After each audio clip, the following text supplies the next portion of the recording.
Yes, Honorable CJ. Yes. So, I'll take you to Section 40, Clause 3, and I would ask the committee that before you retreat to write your report, the Cabinet Secretary should comply with the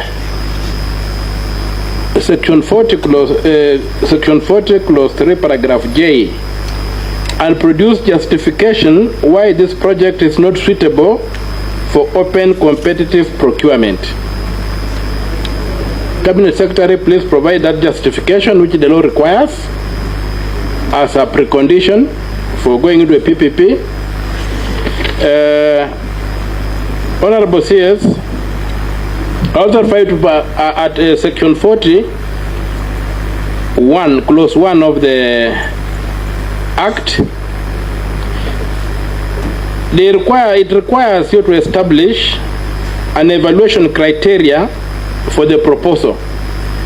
I would also request that this committee be served with the evaluation criteria which was established to deal with this proposal. I will also go to take you back to Section 4, which you quoted as a justification for not complying with the Public Procurement and Asset Disposal Act. That section is very clear that that act applies if there is counterpart funding. And I would ask that you clarify to the committee if the government of Kenya is providing any funding, and what is the status of the government of Kenya entering into direct and substitution agreements with the lenders.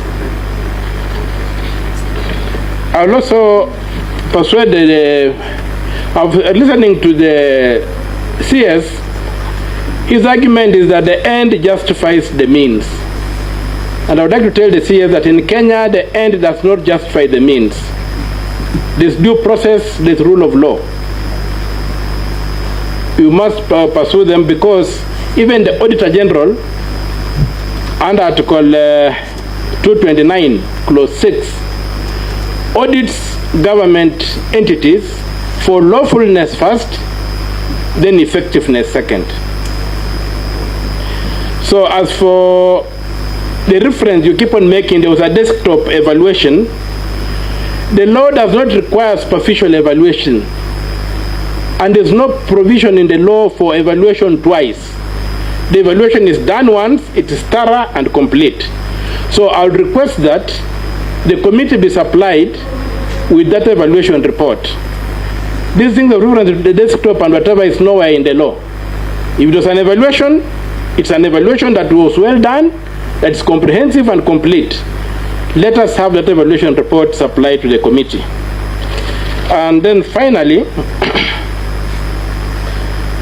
as regards to your continuous plea to necessity, it is necessary, it is necessary. I want to give you a quote of what was said on the floor of the House of Commons some 300 years ago by William Pitt the Younger, who was a Prime Minister of Britain twice. He said, necessity is the plea for every infringement of human freedom. It is the argument of tyrants. It is the creed of slaves. In Kenya, we have a democratic government. We don't allow tyrants. And we are citizens. We are not slaves. So please observe the law. There's no option for this government but to observe the law.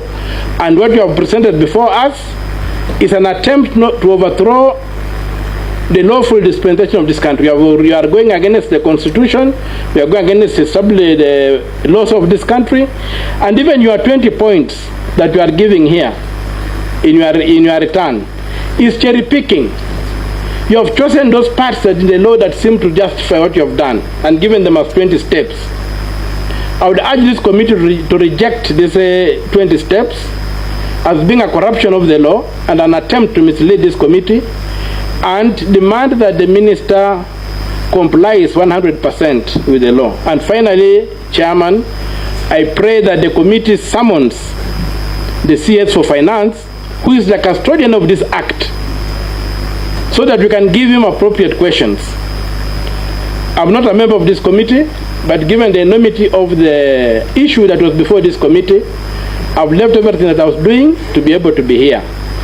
And I would love to meet the Minister for Finance, because I've got issues with the way these things have done, and I'm very, very clear in my mind that CS for Transport does not have the standing or the capacity to answer those questions lawfully, so that they can go on record lawfully. He's a stranger to the exercise. I fully appreciate the decision of the committee to apply to invite him as maybe in charge of transport, but he is not the custodian of the PPP Act. We would like the custodian of the PPP Act to appear before this committee, so that we can give him the heavy lifting we want to do with him as regards the Adani scam. Thank you, Chair, for the opportunity. Thank you very much. I think before I make my closing remarks, we have Senator Cheragei. Thank you, Chair. Mine, CS is use this platform. In my opening remarks, I said there is a viral young man who is viral in Facebook saying airport imeuzwa kwa muhindi. Can you just the takeoff has encountered turbulence just about the takeoff, Bwana CS, by ensuring that end these negotiations. This thing is becoming ugly, it's becoming chaotic. Just tell the country that there is no deal, there is no negotiations, and we are not objecting the building of new airport or improvement of other airports and airstrips across the country. Finally, Chair, the information I have, in fact, the United States of America government is in confidence that if Adani does the takeover of Jkia, we might lose even our flights direct to New York, Chair, that is normally scheduled per week, and this will hinder our standing among the international communities. So as you go back, Bwana CS, you are not there. This is not your baby. This looks like, and it is corruption that it needs to be stopped. Allow Adani to do other airports in other parts. He's not the only one in the world that he can do that, Chair. Let us get a new investor, and we are not objecting the bill to the airport being constructed. Let it come clear from this meeting. We want a new airport, but we want the due process of the law to be followed, Chair. It is as simple, and value for money, lawfulness and effectiveness, Bwana CS. And even as Kenyans today, I quoted Abraham Lincoln. He says the government is for the people and by the people. Give Kenyans what they want. Just use this platform, courtesy of the Chair, call off the deal.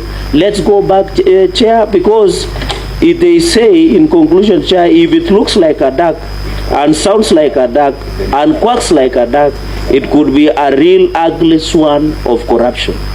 Let the Adani be called off. This deal call off today. Let's begin from a fresh slate, because Kenyans, even from Nandi County where I come from, they don't want this deal. Not because we have an airport next to us, but because it is the national strategic security infrastructure and we cannot risk. Chair, with those many remarks, I thank you, and I hope when the CS of National Treasury will appear and the DG, in fact, Chair, under Powers and Privileges Act, as you rule on the DG of PPP, he should be summoned and fined and frog-marched by Inspector General of Police to appear before this committee, because this is the contempt of your committee. This committee has quasi-judicial mechanisms of the High Court. With those, thank you, Chair, for having us who are friends of the committee and giving us. Chair, some of us, if we don't speak to some of these issues, we cannot sleep, because Kenyans keep calling us throughout the night. But see, le kuzalamiwa agency, but in good faith, they really want to know. Chair Waziri, and as you go back, please, in future, if you have such enormity infrastructure project, kindly give us information early enough, so that we don't deal with disinformation, misinformation and fake news in some of these issues. We wish you well, and we hope you will do better than the former incompetent colleague, because alikuwa anapenda mchezo.